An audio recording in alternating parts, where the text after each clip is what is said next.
Alors, qu'est-ce que je fais là? Pourquoi je suis ici, en plein mois de janvier, de nuit, presque dans ce fond de vallon, dans le parc national du Mercantour? Eh bien si je suis ici, c'est parce qu'on va retrouver un biotope assez particulier, très frais, très humide et assez ombragé. Il y a une souris qui se balade à côté. Donc dans ce genre de biotope, on va retrouver un animal particulier, plus précisément un amphibien, qui au premier abord va ressembler à une salamandre. Alors, le spélomanthe, c'est vrai que ça ressemble à une salamandre, mais c'est pas vraiment une salamandre. En fait, c'est un amphibien. Ça va faire partie de la classe des amphibiens, donc amphibia, comme les salamandres, les tritons, les crapauds, les grenouilles, les rainettes. Ensuite, ça va faire partie de l'ordre des urodèles, donc c'est ce qui va regrouper les tritons, les salamandres et les spélomanthes. Par contre, c'est là que se fait la divergence entre salamandre, triton et spélomanthe. D'un côté, on va voir ce qu'on appelle la famille des Salamandridae, donc salamandre et triton, et de l'autre, on va voir ce qu'on appelle les Plétodontidae. C'est horrible comme mot à prononcer, mais c'est comme ça, c'est le nom de sa famille. Et le spélomanthe est le seul genre représentant de cette famille. Mais alors, c'est quoi la différence entre les Salamandridae et les Plétodons? Et les Plétodons.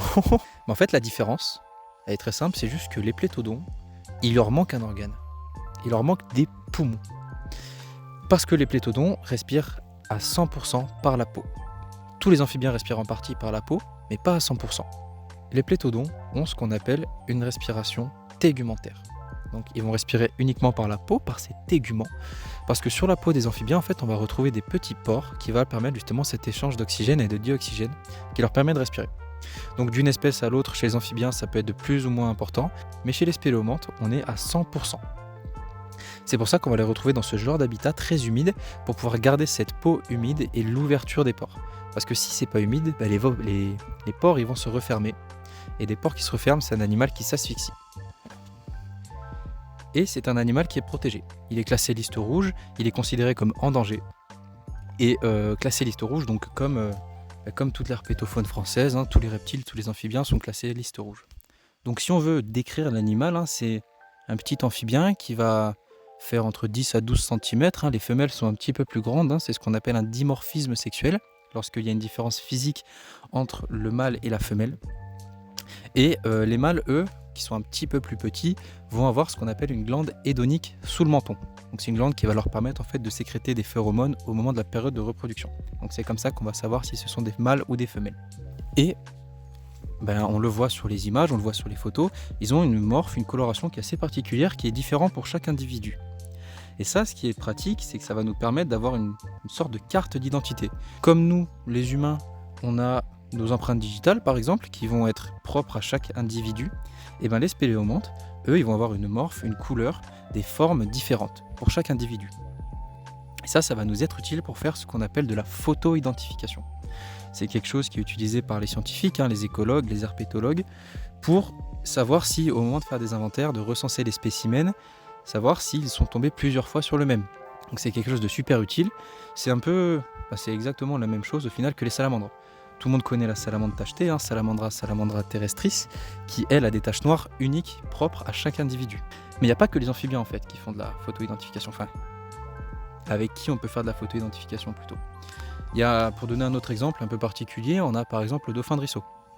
Le dauphin de ruisseau, lui, son truc, c'est qu'au cours de sa vie, il va communiquer donc verbalement, c'est un dauphin, c'est un mammifère marin, il va communiquer verbalement. Il va aussi communiquer un petit peu moins verbalement, en se donnant des coups de tête, en se battant, en se frottant avec les autres individus. Et ce genre de communication, ça va laisser des cicatrices qui vont être propres donc à chaque individu, avec lesquelles on peut encore faire de la photo-identification. Donc ça, c'est super intéressant, et ça permet justement aux écologues de pouvoir référencer les animaux. Alors c'est bien beau, on parle des spéléomanthes, mais ça mange quoi les spéléomanthes? Les spéléomanthes, en fait, comme tous les amphibiens, ça va être carnivore. Et donc, tous les spéléomanthes sont carnivores. Et ils vont se nourrir de petits colamboles, de petits pseudoscorpions, des araignées. Ils vont aussi manger des larves d'insectes. Et ils ont une technique de chasse qui est un petit peu particulière, que vous connaissez sûrement, vous en avez déjà vu, c'est sûr, qui leur permet de chasser une langue appelée protractile. Mais si vous avez déjà vu, si je vous montre ça par exemple, là, vous allez me dire ah oui c'est vrai je connais, c'est ce qu'on appelle une langue protractile, donc comme les caméléons, hein, comme on a vu. Et par contre, les spéléomanthes, eux, c'est pas sur des dizaines de centimètres comme certains caméléons, ça va plutôt être sur quelques centimètres. Mais je vous rappelle quand même que l'animal il fait environ 10 centimètres. Donc avoir une langue de 3 centimètres par exemple, sur un animal de 10, ça fait presque un tiers de sa taille, c'est déjà énorme. Donc c'est avec ça que le spéléomanthe il va pouvoir chasser, il va pouvoir se nourrir. Mais dans sa vie, le spéléomanthe il va bien se reproduire à un moment. Et c'est vrai que là, il y a une méthode de reproduction qui est assez particulière. Déjà le mâle, il va déposer sur le sol ce qu'on appelle des spermaphores. Donc ce sont des poches de spermatozoïdes qui seront ensuite récupérées par la femelle. Elle va passer dessus et avec les lèvres de son cloaque, elle va se l'inséminer comme ça. Ok, la femelle est fécondée, elle va pondre des œufs. Une fois que la femelle a pondu, en fait, elle va faire ce qu'on appelle se love. On dit qu'elle se love autour de ses œufs, donc en fait, elle va s'entourer pour pouvoir fournir à ses œufs une forme de protection, tout le temps de leur incubation. Mais ça dure assez longtemps et pendant ce temps, la femelle, elle n'a plus trop l'occasion de se nourrir. Et lorsqu'à la fin, il y a déjà eu des comportements qui ont été observés, des comportements de cannibalisme. Ça arrive à la femelle qu'au moment de la couvaison, qu'elle se nourrisse de 1 ou 2 de ses œufs pour pouvoir survivre. Donc elle va pondre entre 6 à 13 œufs, donc ça ne met pas vraiment en péril la portée. Mais ça existe. On a des comportements cannibales chez les spéléomanthes. Pourquoi on trouve des spéléomanthes ici et pas ailleurs? Déjà, ils n'ont pas une aire de répartition très grande, ça on l'a vu. Mais pourquoi est-ce qu'on les trouve ici dans ce genre de biotope où je suis actuellement? Je vous l'ai dit, le spéléomanthe il respire par la peau. Et c'est surtout pour ça qu'on va le retrouver dans ce genre de biotope ici. Dans un biotope très humide, très ombragé. Ici je suis sur un fond de vallon donc exposé plein nord, donc qui est presque jamais, voire quasiment jamais exposé au soleil, qui va permettre de garder cette humidité parce qu'en fait les spéléomanthes, donc comme j'ai dit, ils respirent par la peau. Mais pour respirer par la peau, il faut garder les pores de la peau ouverts, qui va permettre justement cet échange d'oxygène et de dioxygène. Et en fait, le meilleur moyen de garder une peau humide, ça va être de se balader sur des zones comme ça, où il y a une certaine végétation qui va garder justement cette humidité. Ici, il y a beaucoup de mousse, donc c'est pour ça qu'on va le garder ici, qui sont actives de nuit. Aussi, il fait moins chaud, il y a moins d'évaporation, donc le spéléomanthe va sortir de nuit. C'est pour ça qu'on l'observe surtout à ces moments-là.